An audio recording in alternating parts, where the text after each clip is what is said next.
Okay. But, okay. So let's move on to the next topic at hand. All right, next topic. Okay.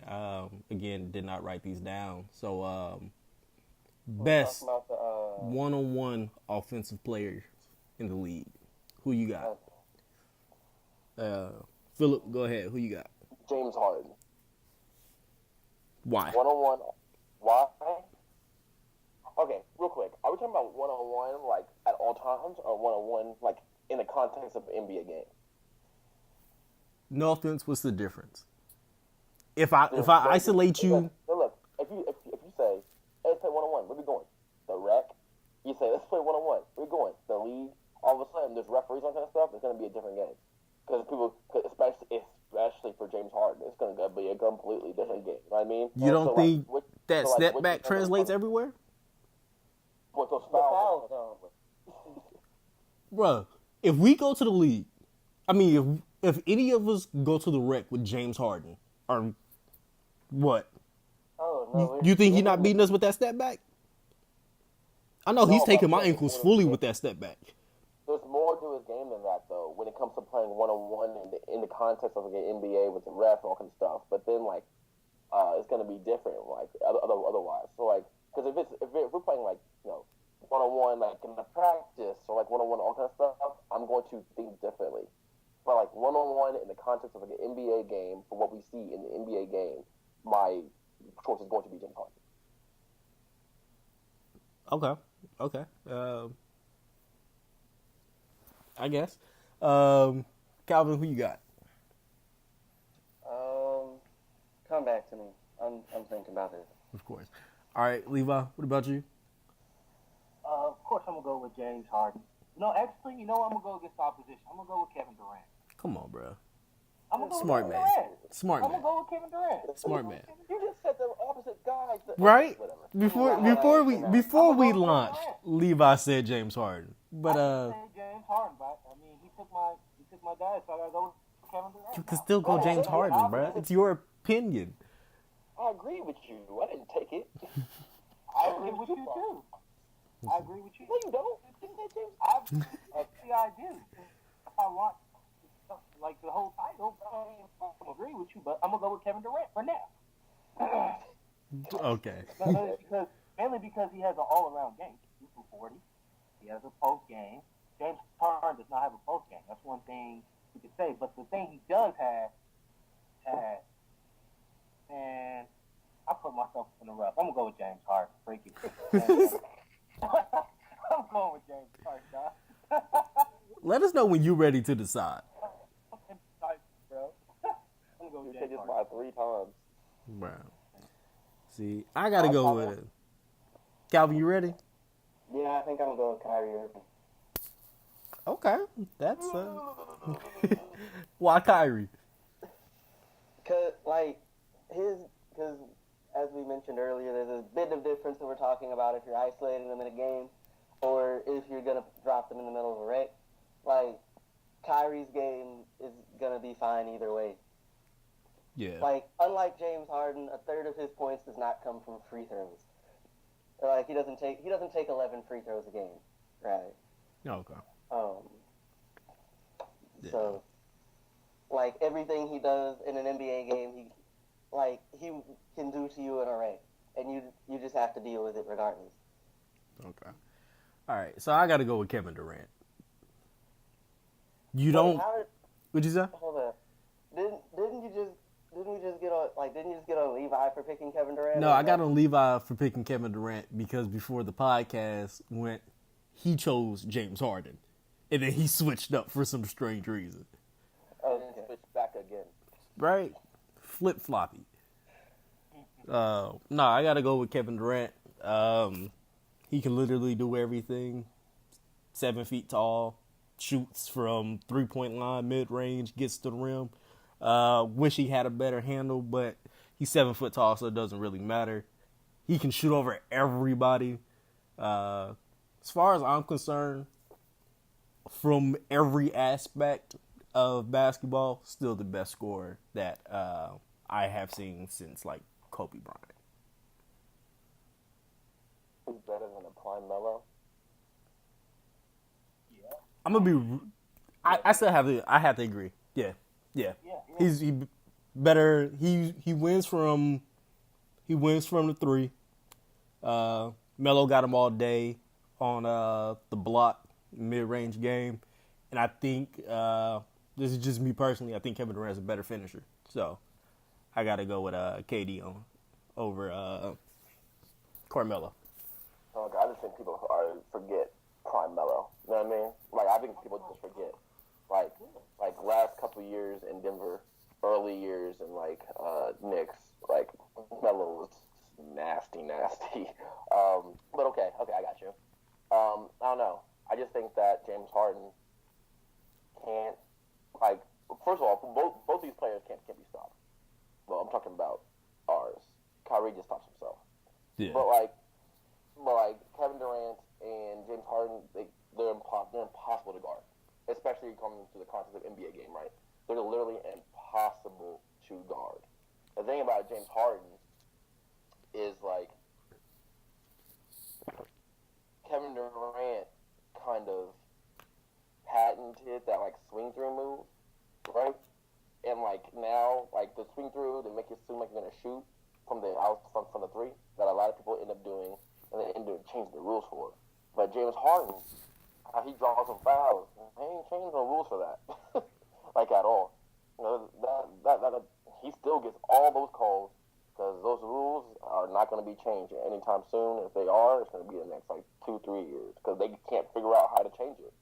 Or else they would have done it already. But yeah, both these guys can't stop. You can honestly say either one of them, to tell you the truth, especially right now. You know what I mean? But nah, James Harden, what Kevin Durant can't do, James Harden can do. James Harden can do, Kevin Durant can't do. You know what I mean? Because James Harden has one of the best handles you'll ever see. But not crafty handles necessarily. Actually, let me take that back. It's crafty. No, I'm gonna say it's crafty, but it's more I'm not gonna dribble you around circles. I'm just gonna do 3-4 dribbles and just take you straight to the rim. You can't stop me going to the rim. Or I'm gonna just do 2-3 dribbles and then you then go to the rim and I'm gonna just hit you with a nasty step back. You know what I mean? It's not like Kyrie who takes 15 dribbles. You know what I mean? It's pretty crazy. But yeah, his handles better. His handles is better than Durant, but Durant has a better post-up game. Durant has a better free throw. Durant has a better mid-range, but James Harden has a better runner. It's just complete. It's crazy. You can give and take all day with those two. Yeah. Why do I keep bringing up I get why you keep bringing up the in the context of the NBA with the foul calls and whatnot, but realistically speaking, even if James Harden wasn't getting to the line like he's getting, he's still averaging 30 a game. I'm looking at his stats now, especially even if we just go with the month of January, he had a 44-point game on the third, and he shot 9 free throws, and he made 8 of them. Even without those 8 free throws, still 36 points. On the fifth, 38, made 7 free throws. Without those free throws, 31 points. He would have had a 20-point game against Denver without the free throws. He had 20. Against the Bucks, he had 42 without the free throws, still 32. Pretty much the same thing with Cleveland. He had 11 there he's scoring 32 points. So I don't. Why are we bringing up the free throw? Because in my mind, that's the last month, whatever. In my mind, I was thinking about his game overall, and overall, yes, a lot of games he'll go to the free throw line 11 times. He'll go to the free throw line 12 times, but he won't be. But he won't be. Scoring 42 points every single night for his career. You know what I mean? So I'm just thinking about his career overall, not just his last month. When I talk about it, really at this point I'm looking at this season in the sense that, because we're okay, who's in the league? And if they're in the league, it's probably a good idea to look at what they're doing right now. Through the season, he gets to the line 11 times a game. He makes 9 of those. Now, granted, and so that's almost 10 points a game from the free throw line. Granted, we put any of these NBA players we're talking about in any rec just about anywhere, and they're doing pretty much whatever they want. But that's roughly is true from the dudes we care about as from some dude on the bench. You drop them in any rec league, you drop them in any, on any court pretty much anywhere, and they're doing whatever they want. So it's just like, okay, who is just like, how much do the rules, because you're not getting those calls if you go to the rec. Like, you're not getting, like, those fouls aren't getting called, like, a lot of those fouls aren't getting called. You play a random pickup game. So, it's just, so mine is just kind of like, how much does what you currently do in a game translate to just in general? Like, if you're not necessarily getting those calls, how much does your game, like, how much does that affect what you're doing? And at least with Kyrie, it doesn't affect it that much. He's honestly not getting to the line like that, which is kind of strange, but okay. Maybe I just haven't watched him in a minute. I don't know. A lot of little guys, when they go to the rim, don't get a lot of calls. For whatever reason, it's like weird like that. You know what I mean? Unless you're going to the rim like Dwayne Wade, but Dwayne Wade also has to wear like football pads to go to the rim so hard. You know what I mean? So I don't know. It's like a weird thing when it comes to little guys going to the rim. But James Harden is a horse. James Harden is he's a big guy, yo. And the weird thing about him though is that I noticed, so James Harden can jump, right? Yes, he's like legit like a 35-inch vertical, but a lot of times he uses his vertical like horizontally on like Euro steps instead of just like, in a vertical way like everybody else does. But like, I don't know, the way he's translated his game to like do his own bidding and whatever in the game, and just like, I don't know, translate the game and the rules of the game in a different way. It's honestly amazing. Hey, I got a question. For James Harden, when do you guys remember they started complaining about him getting to the line so much? About two years ago. 2 years ago? Okay. I think so. You can't even blame it on Mike D'Antoni, because I'm looking through his career log, and since the 2014-2015 season, he's been getting to the line 10 times a game. Like I don't know why it's just now becoming an issue, because he's literally been doing his own career. Even the first year, it was 9 a game. Looking at it, it started as soon as he got to Houston. Yeah, but that's also because he got the ball more. Yeah. Mm-hmm. Oh, that's very true. Also, he does have the ball a whole lot, but like, I don't know. Like, there's a lot of other people that go to the rim just as much as he does, but like, they ain't getting those calls at all, and they actually get hit. You know what I mean? Like, yeah, I don't know. It's weird. Like a LeBron James, for example. But James Harden tends to sell calls. LeBron James is too big to sell calls. Yeah. like he just too. Yeah.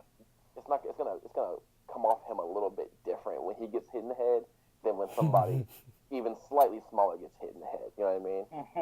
That's why I think that's why LeBron has to sell himself so much. Has to like call for calls and all that kind of stuff, because he won't get them, because he's a monster. That must be the worst, bro. Thank God for being 5'9" and 120 pounds, bro. Even though I never went to the free throw line. Oh, I'm not gonna say played, but that's not true. I played. I didn't do a lot. I didn't shoot the ball, but we're not talking about me. We talking about the best offensive players in the league. I was hoping you're about to like try to I don't know what I'm trying to say. You're trying to look out for yourself. I was like, I'm not worried. I'm all about the self-deprivation, bro. It don't really matter to me. I'll make fun of myself in a heartbeat. I ain't got nothing else to lose. Okay, I got it. But yeah. So we're going with James Harden, even though I personally feel like it's not James Harden. I'm think we are. Yeah. Make it James Harden. Hey, we really didn't talk enough about Kyrie. Why'd you choose Kyrie, Calvin? I only asked him that because he's frozen. You're a child. You're a child. I mean, I don't know. You know how sometimes you watch a guy's game, but like they're good, but like they leave a bad taste in your mouth. I know exactly what you're talking about, and I could completely see if someone ever decided to say Kyrie Irving is everything wrong with basketball. I could completely see why somebody would say that, but they would also be like 75. No, like Kyrie, I acknowledge he's a good player, but like there's just something about his game that I'm just not a really big fan of for whatever reason. I don't know why, but I have that big problem with Donovan Mitchell. I am not a Donovan Mitchell fan at all whatsoever. Whoa! What's going on? I'm here. Keep talking. I don't know. Like, it's just something about his game. Just like, I don't want to say it's just off. It's just like I'm just like, what? Like, I don't know. His game is not. His game doesn't I don't know. I don't even know how to even like word it because it just leaves a bad taste in my mouth when I watch his game. It's just like I don't know. Like, but like, I love Jason Tatum's game. You know what I mean? Like, I don't know. Donovan Mitchell is weird to me. I'm just not a big fan of him whatsoever. It really sounds. He is one of. He's going to be one of 5 players, one of 5 or 6 players that are going to average 20 points for the first 2 seasons in the NBA. Yeah. But also he plays for Utah Jazz. Yeah, I just think you like smooth basketball players more than like people who look like they just play effortlessly. Because even when Jason Tatum was like, you said what? My favorite player is Lonzo Ball. If that was true, he wouldn't be one of my favorite players. Because a lot of his stuff is work ethic. It's hard work. You said Lonzo Ball work ethic? Work ethic. A lot of his thing is work hard in the league right now, at least. I mean, that's all he does, but it looks smooth when he doesn't. Like there's nothing like herky jerky or like physically imposing about the way Lonzo Ball plays. He's just kind of out there, and he's like, "Oh, I'm really long, and I can pass." Like he's so unassuming, bro. Yeah, that's true. That is true. I mean, I guess you could say that, but I'm just like, but Kyrie's smooth as I don't know what though. It's loud.